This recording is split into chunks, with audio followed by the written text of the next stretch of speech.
رکھتا ہے رشتہ کرنا کیسا ہے، اس کے بارے میں کیا حکم ہے؟ یہ عام طور پہ ہر جلسے میں مجھ سے سوال تقریباً ہوتا ہی ہے. سیدھا سا سوال ہے کہ بہت افسوس کی بات ہے کہ ہر جلسے میں اس طرح کے جب سوال آتے ہیں تو مجھے افسوس ہوتا ہے.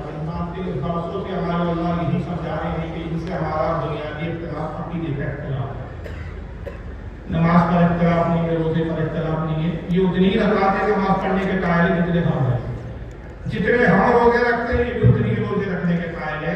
اس پر ان سے ہمارا اختلاف نہیں ہے. اصل بنیادی اختلاف جس کی بنیاد پر ہم انہیں مسلمان نہیں سمجھتے وہ عقیدے کا اختلاف ہے.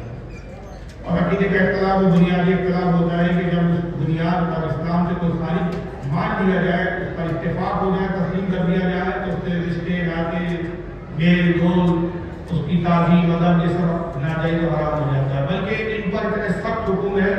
علماء حرمین طیبین نے حکم بیان کرتے کہا من شک فی کفرہ و عذابہ فقد کفر، جو ان کے کفر اور عذاب میں شک بھی کرے تو وہ بھی کافر ہے. سبب کیا ہے؟ وقت نہیں ہے مطلب میں ان کی گستاخیاں دکھاتا. میں نے تو صرف دفاع کیا ہے یار اپنے اہل سنت کا جو جھوٹ بولتے ہیں، ورنہ میں ان کی گستاخیاں دکھاؤں تو آپ حیران ہو جاؤ گے کہ ایسے بڑے گستاخ ہیں کہ کافر اور مشرکین کی کیا گستاخی کریں گے جو یہ جرأت کر گئے. ان کے جو خاص کچھ مولوی ہیں جن کو اپنا بزرگ پیشوا مانتے ہیں، انہوں نے اپنی کتابوں میں ایسی باتیں لکھی ہیں جو اللہ رسول کی شان میں خطا ہے. مثلاً مولوی رشید احمد گنگوئی نے فتاوی رشیدیہ میں لکھا ہے اللہ تعالیٰ جھوٹ بولنے پر قادر ہے، قدرت رکھتا ہے. جھوٹ بولنا اس کی قدرت کے تحت ہے. بلکہ مولوی اسماعیل دہلوی نے لکھا کہ اللہ جھوٹ بول چکا، رسالہ یقین کی. اور جھوٹ بولنا عیب ہے اور اللہ تعالیٰ عیب سے پاک ہے. جو اللہ کی ذات میں عیب لگائے وہ مسلمان ہے کیا کافر ہے؟ اب آپ کو بھی پتہ بولیے. ظاہر ہے جو اللہ کو جھوٹا قرار دیا جھوٹ بول سکتا ہے، یہ مانے معذرت مسلمان نہیں ہو سکتا. قاسم احمد نبی نے تحذیر الناس کتاب لکھی، اس میں لکھا کہ رسول اللہ کے بعد بھی کوئی نیا نبی پیدا ہو سکتا ہے. یہ عقیدہ قرآن و حدیث کے خلاف ہے، کفری عقیدہ ہے. کہ قرآن کہتا ہے ما کان محمد ابا احد من رجالکم ولکن رسول اللہ و خاتم النبیین. محمد ہمارے مردوں میں کسی کے باپ نہیں، وہ اللہ کے رسول ہے اور نبیوں میں سب سے آخری ہے. آقا نے فرمایا اللہ نبی آبادی میرے بعد کوئی نہیں ہے. اور جس نے حضور کے زمانے میں نبوت کے دعوے کیے اللہ کے رسول کو قتل کروایا. جس میں مسلمہ قذاب اسود عنسی یہ دو وہ تھے جنہوں نے نبی کے ظاہری حیات میں نبوت کے دعوے کیے اور اللہ کے نبی نے قتل کا حکم دیا اور ان سے جنگی ہوئی، صحابہ نے ان کو قتل کیا، ان کو مارا. تو یہ جب نبوت کا جھوٹا جو دعویٰ کرے وہ واجب القتل ہے. اور جو یہ عقیدہ نبی کے رسول کے بعد حضور کے بعد کوئی نبی آ سکتا ہے، یہ کفری عقیدہ ہے. رشید احمد اشرف علی تھانوی صاحب ان کے بہت بڑے عالم میں ابن حکیم الامت کہتے ہیں، اس نے کتاب لکھی حفظ الایمان. اس میں لکھا کہ رسول اللہ کا علم غیب ہے، اس کو حضور کا کیا کمال، اس کی کیا تفصیل. جیسا حضور کو علم ہے ایسا علم تو جانوروں اور پاگلوں کو بھی ہے. بلکہ جب یہ حیوانات ہر قسم کے چوپائے، ہر قسم کے جانوروں کو، بچوں اور پاگلوں تک کا استعمال کرتا ہے. تو رسول اللہ کے علم کو بعض جانوروں کے اور کیا نام ہے پاگلوں کے دیوانوں کے علم سے تشبیہ دینا یہ بھی کو ہے دنیا کے اندر تصویر کرتے ہیں. خلیل احمد امبیڈکر کے موضوع میں نے کتاب لکھی المناہج القاطعہ. اس کے اندر لکھا معاذ اللہ کہ اللہ سے رسول اللہ سے زیادہ علم شیطان کو، اور شیطان کا علم قرآن سے نص سے ثابت ہے، جبکہ رسول اللہ کے علم کی دلیل نص سے نہیں ہے، قرآن سے نہیں ہے. اور اسی میں لکھا معاذ اللہ اسی کتاب میں کہ دیوبند کے مدرسے کی عظمت اتنی زیادہ ہے کہ رسول اللہ اردو زبان سیکھنے کے لیے ہمارے دیوبند کے مدرسے میں آئے اور ہمارے علماء دیوبند سے اردو میں اردو سیکھی. اسی کتاب قرآن قاطعہ میں لکھا کہ رسول اللہ کا میلاد منانا جنم تغیر کے جنم نہیں منانے کی طرح بلکہ اس سے بھی بدتر ہے. تو یہ وہ بات ہے کہ اس کی بنیاد پر ان کے کفر کے فتوے دیے گئے. تو اختلاف ان کے عقیدے پر ہے. اچھا یہ اذان ہو رہی ہے، میں رک نہیں رہا ہوں اس لیے کہ وہابیوں کی ہمارے نزدیک نہ اذان ہے نہ ان کی نماز ہونا ہے. تو ان کی اذان کا جواب دینا بھی ہم پر کوئی واجب نہیں. تو بہرحال اس کے آپ کا وعدہ کریں. تو اس کے بہت سارے تفصیلات ہیں، وقت نہیں ہے. المختصر یہ کہ ان سے ہمارا اختلاف عقیدے کی بنیاد پر ہے. اگر کسی کو سمجھنا ہو تو الحمدللہ ہمارے ان دور میں بہت دیر علماء موجود ہے، آپ ان سے رجوع کر کے تفصیلی معلومات لے سکتے ہیں. دوسرا سوال یہ ہے کہ اس امام کے بارے میں شریعت کا کیا حکم ہے جو اپنے کو سنی کہلاتا ہے، باقی دیوبندیوں کی نماز جنازہ اور ان کے نکاح پڑھاتا ہے. اور ان کے ہاتھ کا ذبیحہ کھاتا ہے، میل جول بھی رکھتا ہے، ایسے امام کے بارے میں کیا حکم ہے؟ جو امام اس طرح کرتا ہے کہ ان کے جنازے پڑھاتا ہو، یعنی وہابیوں کا معلوم ہے کہ وہابی کرنے والا، معلوم ہو کہ باقی جنازہ پڑھا، معلوم ہے کہ جس کا نکاح ہو رہا ہے یہ وہابی ہے، پھر نکاح پڑھا ہے، اس کا خود کا نکاح ٹوٹ جاتا ہے، اس کی اپنی بیوی اس کے نکاح سے خالی ہو جاتی ہے۔ یہ گیا تھا دوسروں کا رشتہ توڑ دے، اپنے رشتہ توڑ دے۔ یہ بات آگے دعا کہہ رہا ہوں، وقت نہیں ہے تفصیل کا، کیونکہ نماز کا بھی وقت ہو رہا ہے، جانا بھی ہے۔ اس چیلنج کے ساتھ کہ اگر کسی کے مائی کے لال کو میری ان باتوں پر اعتراض ہو، جب چاہے مجھے بلا لے، میں مناظرہ کرنے کے تیار ہوں، اور اپنے خرچ پر آؤں، کسی کو پیسہ دینے کی ضرورت نہیں، جب چاہے بلا لے۔ ایک بات کو میں قرآن اور حدیث کی کتابوں سے ثابت کرنے کے لیے صرف ایک دلیل دے رہا ہوں۔ ترمذی شریف کی حدیث ہے، جامع ترمذی کی، کہ رسول اللہ کے پاس ایک جنازہ لایا گیا۔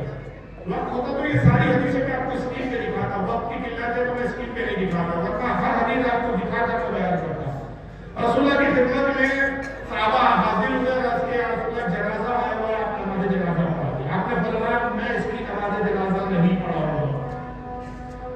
صحابہ نے اس کے اللہ کے نبی آج سے پہلے کبھی ایسا نہیں ہوا کہ آپ نے کسی کی جنازہ پڑھانے سے انکار کیا ہو۔ یہ جامع ترمذی سیاست کی حدیث ہے۔ آقا نے فرمایا کہ میں اس کی نماز جنازہ اس لیے نہیں پڑھاؤں گا کہ یہ میرے عثمان سے بغض رکھتا ہے تو اللہ بھی اس سے نفرت فرماتا ہے۔ تو جو عثمان غنی سے بغض رکھے، رسول اس کی نماز جنازہ نہ پڑھائے، جو نبی کا گستاخ ہو اس کی نماز جنازہ کیسے پڑھائے؟ عثمان کا گستاخ زیادہ بڑا بدتر ہے کہ رسول اللہ کا گستاخ بدتر ہے؟ حضور صلی اللہ علیہ وسلم کا وصال ہو رہا ہے، آقا صلی اللہ علیہ وسلم نے صحابہ سے کہا کہ سب میرے حجرے سے باہر چلے جاؤ۔ اس کو امام بہقی نے سنن الکبریٰ میں حدیث لایا صحیح سند کے ساتھ۔ سب سے فرمایا صحابہ سے باہر ہو جائے سوائے حذیفہ کی۔ حذیفہ ابن یمان پورا نام ہے، حذیفہ میرے خیمے میں رہے، یہ میرے حجرے میں رہے۔ سارے صحابہ کو باہر کر کے، حذیفہ رضی اللہ تعالیٰ عنہ صحابی رازدار رسول تھے، حضور ان سے راز کی باتیں کیا کرتے تھے، ان کا نام ہی ان کا لقب ہی تھا رازدار رسول۔ حضور نے بڑی دیر تک گفتگو کی، وہ باہر آئے تو صحابہ نے تو گھیر دیا، حضرت عمر سب سے آگے تھے۔ حضرت عمر نے کہا کہ حذیفہ رسول اللہ سے کیا گفتگو ہوئی؟ کہا کہ یہ تو راز ہے، اگر میں نے راز ظاہر کر دیا تو پھر میں رسول اللہ کا رازدار کہا۔ حضرت عمر نے کہا کہ حذیفہ گفتگو نہ بتاؤ، کیا ہوئی، صرف یہ بتا دو کہ گفتگو کا محور اور مضمون کیا تھا، ٹاپک کیا تھا۔ انہوں نے کہا عمر آپ اصرار کرتے ہو، اس سے کتنا بتا دیتا ہوں کہ مدینے میں جتنے منافق ہیں، حضور نے ہر منافق کا نام، اس کے باپ کا نام، اس کا قبیلہ مجھے بتا دیا۔ مدینے میں ایسا کوئی منافق نہیں بچا جس کے نام سے میں واقف نہیں ہوں، بس حضور نے منافقین کے بارے میں مجھ سے گفتگو کی۔ حضرت عمر مسکرا کے چلے گئے، کہا حذیفہ تم ہمیں بتاؤ یا نہ بتاؤ، عمر بھی اگر منافقوں کو نہ جانے تو پھر عمر نہیں کیسے جانتے تھے؟ حضرت عمر 2 سال بڑا مختصر خلافت کا دورہ ابو بکر صدیق کا، امام بہقی حدیث لکھتے ہیں سنن الکبریٰ میں کہ جب حضرت عمر کا دور خلافت آیا، مدینے میں کوئی مرتا اور نماز جنازہ کے لیے اس کی میت لائی جاتی اور کہا جاتا امیر المومنین چلیے نماز پڑھا لیجیے، فلاں ابن فلاں مر گئے، آپ کہتے بتاؤ جنازے کی نماز میں حذیفہ ہے یا نہیں؟ لوگ کہتے حذیفہ ہے، آپ آتے نماز پڑھا دیتے، اور کہا جاتا حذیفہ نہیں ہے، فرماتے جنازہ نہیں پڑھاؤں گا، منافق ہے، لے جاؤ۔ تو حذیفہ کو نشانی بنا دیا گیا اس وقت۔ تو نہ صحابہ نے منافقوں کی نماز جنازہ پڑھی، نہ رسول اللہ نے پڑھی، اور یہ اس دور کے منافق سے بدتر ہے۔ کیوں؟ کہ وہ جو گستاخی کرتے تھے کم از کم ان کی گستاخی چھپی ہوئی تھی، وہ تو رسول ہی جانتے تھے ان غیب کی بنیاد پہ۔ آج کا منافق تو کھلے عام گستاخی کرتا ہے، اور اتنی کھلی گستاخی سننے کے بعد بھی آپ کہتے ہو کہ یار سب ٹھیک ہے۔ تو اگر کسی نے جان بوجھ کے کسی بدعقیدے کا نکاح پڑھایا، اس کا اپنا نکاح ٹوٹ جائے گا، اس پہ تجدید ایمان، دوبارہ ایمان لانا، دوبارہ کلمہ پڑھنا، اپنی بیوی سے دوبارہ نئے مہر کے ساتھ پرانا مہر دے دیا تو ٹھیک، نہیں دیا تو پہلے پرانا مہر ادا کرے، پھر ایک نئے مہر کے ساتھ دوبارہ نکاح کرنا اس پر فرض ہے، اور نہ کرے تو بیوی سے بدکاری ہوگی۔ ایسے امام کے پیچھے ایک وقت کی بھی نماز نہیں ہوگی، ایک وقت کی بھی۔ مشکاہ شریف کی حدیث ہے کہ آقا صلی اللہ علیہ وسلم نے ایک شخص کو مدینے سے باہر ایک مسجد کی واقعی امام مقرر کی۔ حضور سے ایک دن میں ملاقات کی گیا، حضور تو گفتگو کر رہے تھے، اچانک نماز کا وقت ہوا، بلال نے اذان پکاری، سرکار نے کہا چلو نماز پڑھ لو، پھر اس کے بعد تم چلے جائے۔ جب وہ اٹھ کے جانے لگے مسجد کی طرف تو بے خیالی میں قبلے کی طرف آقا نے نماز پڑھائی اور صحابہ نے کہا کہ اس شخص کو میں نے تمہارا امام منتخب کیا تھا، میں اس کو امامت کی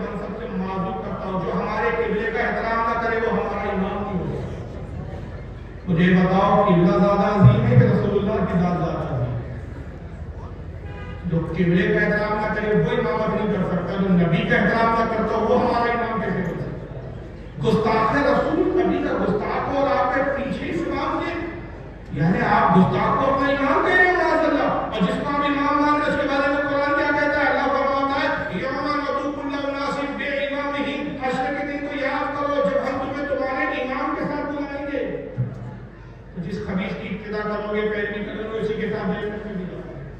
بچوں کا کھیل نہیں ہے کہ نماز تو ہر کسی کے پیچھے ہو جاتی ہے، نماز تو اللہ کے لیے پڑھی جاتی ہے، یہ سب بچکانے خیالات شریعت کے حکم نہیں ہے۔ شریعت کے حکم ہے جو اللہ رسول کے فراہمی ہے۔ بس ایک مثال دے کے آپ کو اس مسئلے کو سمجھاتا چلوں۔ مجھے یہ بتائیے کہ ہاں الحمدللہ کئی مفتیان کرام بیٹھے، حضرت علامہ مولانا مفتی ہدایت محمد ہدایت اللہ صاحب قبلہ دامت برکاتہ خصوصیت تشریف فرما، ماشاءاللہ بزرگ عالم ہے، عمر دراز ہے، تجربے کار ہے، مفتی ہے، اور آپ کے شہر کے بڑے عالموں ہیں۔ یہ حضرت نماز پڑھا سنی سید کی تعظیم کے رسول ہے، اور اس سے بڑا مجمع مان لیجیے 1,00,000 لوگوں کا مجمع حضرت کے پیچھے نماز پڑھے۔ حضرت نے نماز پڑھائی، سلام پھیرا اور پھر مائک میں اعلان کیا کہ حضرات بہت بڑی ایک غلطی ہو گئی، میں معافی چاہتا ہوں، غلطی ہوئی کہ میں نماز تو پڑھا دی، درمیانے نماز مجھے خیال آیا کہ میرا وضو نہیں تھا، میں نے یہ نماز بے وضو پڑھا دیا۔ مجھے بتائیے وہ 1,00,000 لوگوں نے جو حضرت کے پیچھے نماز پڑھی ان کی نماز ہوئی یا نہیں ہوئی؟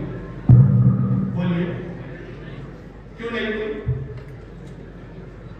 ایمان کا وضو نہیں ہے، اور آپ سب کا وضو ہے، آپ نے اپنے وضو کے لیے کئی ہزار لیٹر پانی بہا دیا، اگر آپ کا وہ پانی ہے وضو کام کر لیا آپ کی نماز بھی کیوں؟ کیونکہ آپ کا امام کا وضو نہیں تھا۔ ایک عاشق رسول کا وضو نہ ہو تو نماز نہیں ہوگی، اور جس امام کا ایمان ہی نہ ہو تو اس کے پیچھے نماز کیسے ہو جائے؟ بڑا وضو ہے کہ ایمان ہے؟ جناب وضو کے لیے پانی نہ ہو تو شریعت نے الٹرنیٹ سبسٹیٹیوٹ رکھا ہے، سبسٹیٹیوٹ اور الٹرنیٹ یہ ہے کہ تیمم کر لو۔ ایمان نہ ہو تو اس کا کوئی سبسٹیٹیوٹ نہیں ہے، اس کا کوئی الٹر نہیں ہے، ایمان ایمانی ہے، اس کا کوئی جو ہے نعمت بدل ہو ہی نہیں سکتا۔ تو بہرحال چند باتیں ہیں، نہ نماز ہوگی، نہ ان کا نکاح پڑھانا جائز، نہ ان کے جنازے میں شرکت جائز، نماز پڑھانا نہیں ان کے جنازے میں بھی شرکت جائز نہیں۔ تو اللہ تعالیٰ ہمارے مسلمانوں کو سمجھ کی توفیق عطا فرمائے۔ یہ سوال ہے کہ سنی وہابی دیوبندی کی مسجد مدرسے میں پیسہ دے سکتے ہیں؟ بالکل نہیں دے سکتے۔ اس کی مثال قرآن عظیم میں مسجد ضرار ہے۔ منافقین نے مسجد ضرار بنائی، آقا نے مسجد نبوی سے منافقین کو نام لے کر بھگایا۔ ملا علی قاری رحمۃ اللہ تعالیٰ علیہ شرح مشکات میں فرماتے 700 منافقوں کے نام لے کر انہوں نے مسجد سے نکالا۔ ایک دن جمعے میں کھڑے ہو کے آقا کہا کون کیا فلاں ابن فلاں فقط فائن نہ کرنا، ایک کھڑے ابن پڑھو تب بھاگے میں دونوں نبی۔ یہ ایک ہی پہلو دکھاتے ہیں ان کا، اور سب جھوٹ بکتے ہیں۔ وہ روایت بتاتے ہیں حضور چاہتے تھے کہ بڑی کچرا ڈال دیتی، یہ روایت کہانی کے ابھی تو دکھاؤ، من گھڑا موضوع آپ کے یہ کچرا والا واقعی نہیں، یہ سناتی حضور صلی اللہ علیہ وسلم کے غزوہ احد میں پتھر مارے مشرکین کے دندان مبارک شہید ہو گئے، حضور نے معاف کر دیا، حضور رحمت للعالمین۔ یہ بریلوی بڑی سختی کرتے ہیں، تم نے یہی بتایا، دوسرا پہلو نہیں بتایا کہ مسجد نبوی سے منافقوں کو بھی نکالا ہے، ذریعہ کے نکالا ہے۔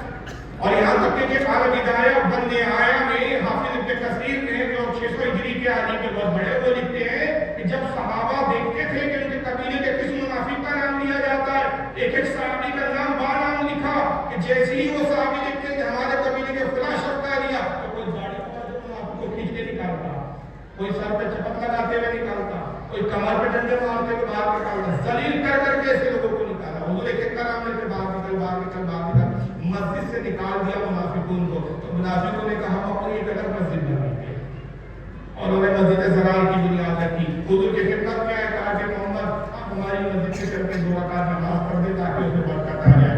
اللہ نے قرآن کی آیت نازل کی سورہ توبہ غالباً پارہ نمبر 10 یا 11 دونوں میں سے کسی بھی مجھے ایگزیکٹ یاد کی کیونکہ میں حافظ نہیں ہوں، لیکن البتہ ایک کنفرم کہہ رہا ہوں سورہ توبہ کے اندر یہ پورا واقعہ موجود ہے۔ جا کے قرآن پڑھو ترجمے سے پڑھ لو، اس کے اندر اللہ نے آیت نازل فرمائی اور اللہ نے ارشاد فرمایا، آیت کا مفہوم یہ محبوب ان منافقین کی مسجد میں کھڑے بھی مت ہوگا، آپ کے لیے وہی مسجد بہتر ہے جو پہلے دن سے تقوی پر اس کی بنیاد رکھی گئی ہے، مسجد طوبہ اور مسجد نبوی۔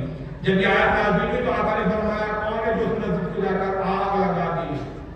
خالد بن ولید کی سرکردگی میں صحابہ کا ایک ٹولہ تیار ہوا اور یہ لوگ گئے اور انہوں نے جا کے پوری مسجد ضرار کو آگ لگائی. تو حضور نے ڈیوٹی کیا، اس کا ذکر قرآن میں موجود ہے، حدیثوں میں موجود ہے. تو بہرحال مسجد وہابیوں کی مسجد میں پیسہ دینا، آقا نے ان کی مسجدوں کو برباد کیا ہے اور آپ ان کی مسجد کی تعمیر میں تعاون کرتے ہیں. الٹا معاملہ ہو گیا. مدرسہ مسجد دونوں سوال ہے، جو مسجد بھی ہے مدرسہ بھی ہے. تو نہ مسجد میں آپ کے طرف سے مدرسے میں بھی نہیں دے سکتے، مدرسے میں دینا تو اور زیادہ بڑا گناہ ہے. مسجد سے زیادہ مدرسے میں ہے، کیونکہ وہاں سے جو پڑھ کے نکلیں گے وہ خبیثوں کا ٹولہ شیطانوں کا گروہ نکلے گا. تو گویا آپ وہ شیطانوں کے گروہ نکالنے میں آپ مددگار اور معاون ثابت ہو گئے. یہ اور زیادہ گناہ ہے. سنی اپنے بچوں کو وہابی دیوبندی کے مدرسے میں پڑھا سکتے ہیں کہ بالکل نہیں پڑھا سکتے. دو باتیں، ایک تو یہ کہ اسے پڑھانا حرام، دوسرا جب وہ پڑھائے گا استاد بن جائے گا تو اس کی تعظیم بھی کرے گا آپ کا بچہ، یہ تعظیم بھی حرام. اور تیسرا یہ کہ نعوذ باللہ بدعقیدے سے پڑھو گے تو بدعقیدگی کی بات ہی سیکھے گا آپ کا بچہ. تو کیا سنی علماء ہمارے یہاں نہیں جو وہابیوں سے پڑھا ہے؟ ان سے بالکل پڑھا نہیں سکتے. کیا سنی حضرات وہابی دیوبندی کے پیچھے نماز جنازہ؟ یہ تو جواب دے چکا ہوں. وہابی دیوبندیوں سے سنیوں کا نکاح ہو سکتا ہے یا نہیں؟ یہ بھی جواب اس میں آ گیا کہ ان سے نکاح وغیرہ میں کوئی ضرورت نہیں ہے. اور کیا ہے؟ چلیے ہو گئے تین سوال ہیں. کچھ لوگ کہتے ہیں کہ کسی کے پیچھے نماز ہو جائے گی، ایسا کہتے ہیں. اس کا بھی جواب آ گیا ہے. وہابیوں کی لڑکی لینا یا انہیں لڑکی دینا کیسا ہے؟ یہ بھی جواب نہیں آ گیا. اکثر بہت سارے لوگوں میں غلط فہمی ہوتی ہے کہ وہابی کی لڑکی لا سکتے، وہابی میں لڑکی دے نہیں سکتے. یہ خود اپنے ذہن فکر سے لوگوں نے شریعت تراشی ہے، جس کا ثبوت قرآن اور حدیث میں کہیں ہے. وہ وہابی کی لڑکی لا سکتے ہیں، ہم دے نہیں سکتے. کیوں لا سکتے؟ وہ ہم تو سنیے الحمدللہ تو ہمارے ماحول میں رہ کر وہ سدھر جائیں گی. مطلب یہ ہو گیا کہ ایک گندی مچھلی پورے تالاب کو صاف کرے گی. گندی مچھلی پورے تالاب کو صاف نہیں کرے گی، ایک گندی مچھلی پورے تالاب کو صاف کرے گی. اور اس خبیثہ سے جو نسل جاری ہوگی تو وہ بھی خبیث نکلے گی. اور ہم نے دیکھا ہے، تجربہ ہے، وہابیوں کی لڑکیاں بھاگ ہوتی ہے. ہمارے یہاں کی تو لڑکیاں عورتیں کسی کی شادی ہوتی فاتحہ نظر سے زیادہ تو سمجھتا نہیں. یہ تو خبیثہ بالکل ٹرین ہوتی ہے. ٹرین یہ آپ کے سب سے پہلے میاں کو بدلتی ہے، میاں کے بعد ساس کو بدلتی ہے، پھر سسر کو بدلتی ہے، پتا چلا پورا خاندان ہی بدل گیا. آج سے لڑکی کو لے کر اس کو سنی بنائی اور خود ہی وہابی بن گئے. اور سب سے پہلے میں ایک سوال کرتا ہوں، دیکھیں دلیلیں بہت ہیں لیکن وقت کی قلت ہے، اس لیے میں ہر بات کو قرآن حدیث کی دلیل نہیں دے پا رہا. ورنہ ہر بات کے پیچھے میرے پاس حدیث ہے الحمدللہ، میں اعتراض نہیں کرتا. لیکن وقت کی ایسے میں ایک بات آپ سے پوچھ رہا ہوں، بس ایک بات، آپ عاشق رسول ہیں یا نہیں؟ بولیے بھائی، رسول اللہ سے محبت ہے؟ بس یہی جواب ہے. جب آپ اپنے آپ کو عاشق رسول کہتے ہیں، آپ کا ضمیر کیسے گوارا کرتا ہے کہ گستاخ رسول کی بیٹی اپنے گھر لائے؟ یہ کیسے عاشق رسول ہے؟ عشق رسول کا بھی دعویٰ ہے، محبت رسول کا بھی دعویٰ ہے، اور اصل آ رہی ہے گستاخ رسول کی بیٹی. اس سے تو نفرت ہونا چاہیے. تو بہرحال نکاح بھی نہیں ہوگا، نماز بھی نہیں ہوگی، کسی طرح کی سنا نہیں ہوگا. وہابیوں کے حق کا ذریعہ بھی حلال